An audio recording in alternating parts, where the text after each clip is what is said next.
মুখ্যমন্ত্রী মমতা বন্দ্যোপাধ্যায় 16 আগস্ট পশ্চিমবঙ্গ জুড়ে খেলা দিবসের ডাক দিয়েছিল।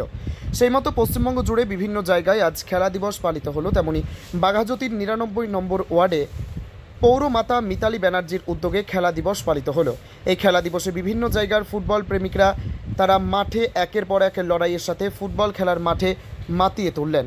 উপস্থিত ছিলেন 99 ওয়ার্ডের পৌরমাতা মিতালি ব্যানার্জি, বিশিষ্ট সমাজসেবী নিশীথ চক্রবর্তী, তরুণ তুর্কি যুবনেতা দীপায়ন ঘোষ।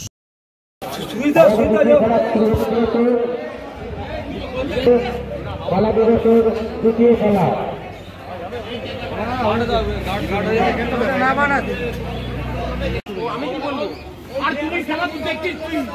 পৌরমাতা শ্রীমতী মিতালি বন্দ্যোপাধ্যায়ের উদ্যোগে এই খেলা দিবস পরিচালিত হচ্ছে। যুব কল্যাণ দপ্তর মাননীয় অরূপ বিশ্বাসের উদ্যোগে আমরা খেলা দিবস পরিচালনা করছি।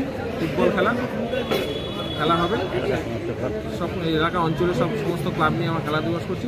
অঞ্চলের সব নিজেদের আমাদের 99 নম্বর ওয়ার্ডের বাসিন্দা যেসব ছেলেরা আছে, অল্প বয়সী ছেলেরা, তারাই ফুটবল খেলছে, সেই নিয়ে আমরা খেলা দিবস করছি। ঠিক আছে। মাননীয় মুখ্যমন্ত্রী মমতা ব্যানার্জি যখন বাংলায় ক্ষমতা আসেন তখন তিনি গোটা পশ্চিম বাংলায় এই 16 আগস্টকে খেলা দিবস হিসাবে উদযাপন করেন আর 14 আগস্টকে কন্যাশ্রী দিবস হিসাবে পালন করেন। তো মাননীয় মুখ্যমন্ত্রী মমতা ব্যানার্জির নির্দেশে যুব কল্যাণ দপ্তরের মাননীয় মন্ত্রী অরূপ বিশ্বাসের সহযোগিতায় আমরা প্রত্যেক কলকাতা কর্পোরেশনের 144টা ওয়ার্ড সহ গোটা বাংলায় আজকে খেলা দিবস উদযাপন করা হচ্ছে। কারণ ক্লাবগুলোকে উজ্জীবিত করার জন্য আজকে সেই ক্লাবগুলো যাতে নিজেদের মধ্যে অঞ্চলে নিজেদের ক্লাবগুলো নিজেরা খেলতে পারে, সেই ক্লাবের মধ্যে থেকে যদি প্রতিভাবান কোনো ক্রীড়াবিদকে তোলা যায় তাহলে তাদেরকে নাম আমাদের যুব কল্যাণ দপ্তরকে পাঠাতে বলা হয়েছে। যার জন্য আজকে আমরা এই খেলা দিবসটা করছি।